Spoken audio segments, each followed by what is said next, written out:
चल रही श्रीमद् भागवत कथा के आखिरी दिन में कृष्ण सुदामा व परीक्षित मोक्ष कथा का प्रसंग सुनाया। आगरा के विकास खंड फतेहाबाद के गांव वासेकीपुरा में श्रीमद् भागवत कथा के अंतिम दिन में श्रीमद् भागवत का रसपान पाने के लिए भक्तों का सैलाब कथा स्थल पर उमड़ पड़ा।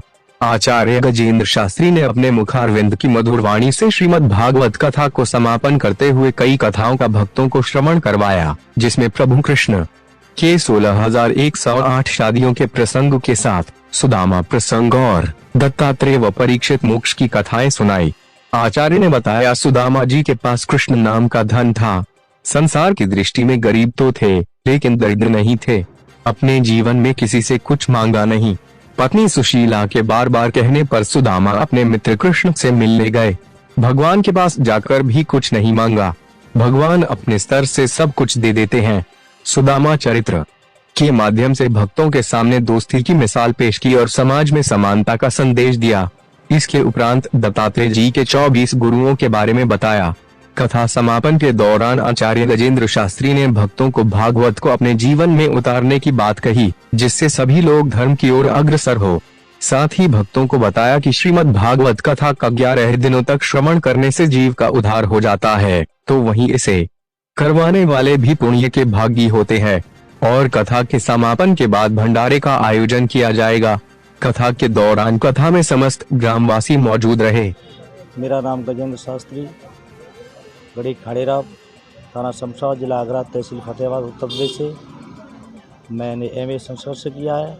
आगरा कॉलेज से, पटवानी सैलखीरा दाऊजी से मैंने आचार्य की डिग्री की है। ग्राम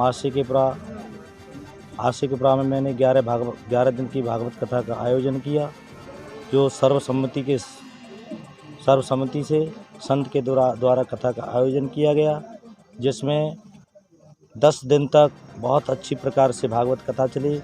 11वें दिन लास्ट में आप भागवत के अंतर्गत सभी जीवों को जीव और ब्रह्म का संबंध बताते हुए सुदामा चरित्र के द्वारा जीव और ब्रह्म का संबंध बताया।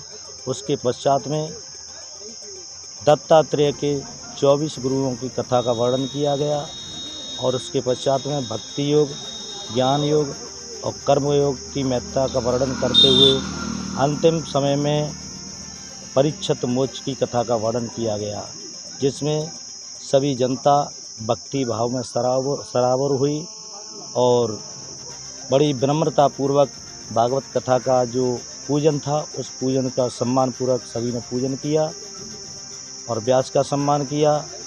सभी आज की कथा ऐसी रहस्यमयी रही कि जिसमें सभी भक्त, सभी माता बहनें, उनके जो अंदर का जो मलिनता के भाव थे वो सब धुल करके बाहर आए।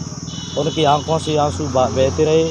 सुखदेव जी की विदाई हुई और राजा परीक्षित का मोक्ष हुआ। उसके पश्चात में आरती के पश्चात में सब भक्तजनों को प्रसाद का वितरण किया गया।